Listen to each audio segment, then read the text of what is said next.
So hi this is Manish and welcome back to channel guys. आज की इस video में हम बात करेंगे सन और उससे रिलेटेड कुछ बेहतरीन फैक्ट्स और साथ ही साथ कुछ उसके जो डाउट हैं उसके बारे में। So let's get started.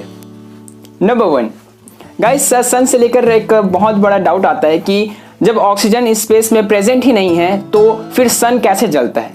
Well, ये कहना गलत होगा कि सन जलता है। दरअसल सन में कुछ ऐसे रिएक्शंस होते हैं जिसको कहते हैं न्यूक्लियर फ्यूजन, FU वाला फ्यूजन।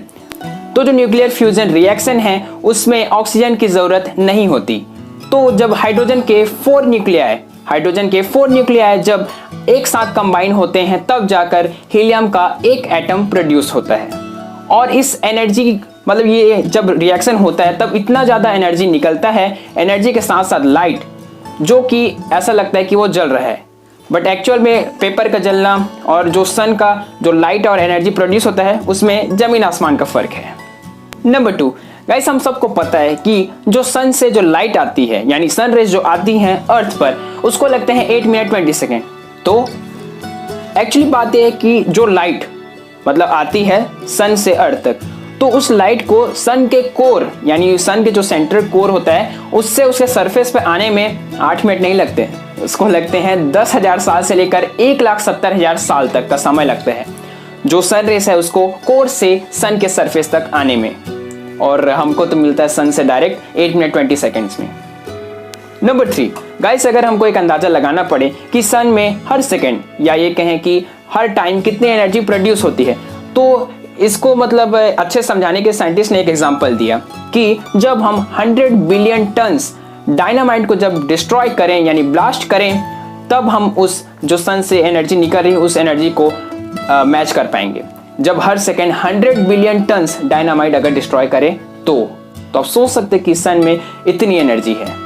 नंबर 4 गाइस, अगर हम सन के कोर की बात करें, याद रहे हम सन की कोर की बात कर रहे हैं यानी सन के सेंटर में, उसका टेम्परेचर है 15 million degree Celsius, 15 million degree Celsius. और साथ ही साथ अगर अर्थ के सरफेस की बात करें, सरफेस यानी उसकी सतह की, तो उसकी सतह का जो टेम्परेचर है वो 5505 डिग्री सेल्सियस है, 5505 डिग्री सेल्सियस।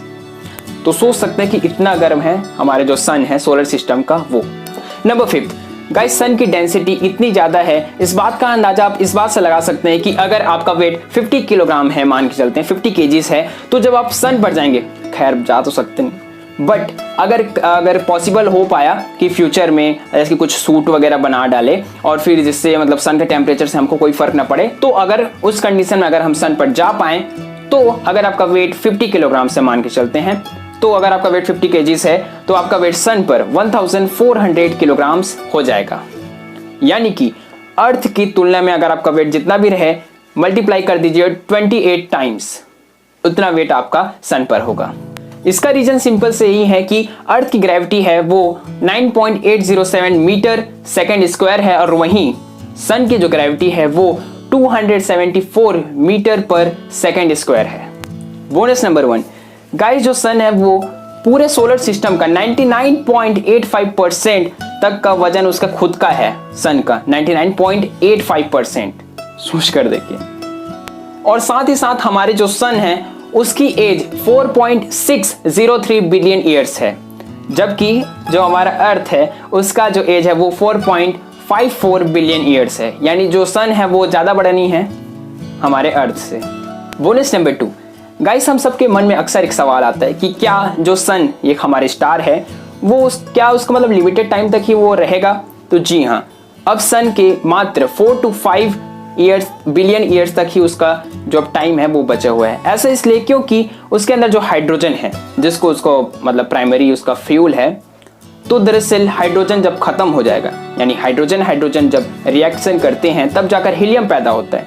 तो जब यानी 4 to 5 बिलियन ईयर्स के बाद वो जो हाइड्रोजन है वो खत्म हो जाएगा, तब जो सन है वो हीलियम को अपना प्राइमरी फ्यूल की तरह यूज करेगा, तब वो एक रेड जाइंट में कन्वर्ट हो जाएगा। अब रेड जाइंट अपने आप में पूरा एक टॉपिक है जो नेक्स्ट वीडियो उसी के ऊपर आ रही है, क्योंकि मैं नहीं चाहता गाइस कि आपको मतलब कम नॉलेज मतलब एकदम शॉर्ट में बता दें, ऐसा नहीं चाहता। इसलिए नेक्स्ट टॉपिक आ रहा है रेड जाइंट के ऊपर, उसमें हम डिटेल में बात करें कि मतलब सन का पूरा ऐसा लाइफ साइकिल जब खत्म होता है तो क्या क्या होता है। तो बस फिलहाल के इस वीडियो में इतना ही।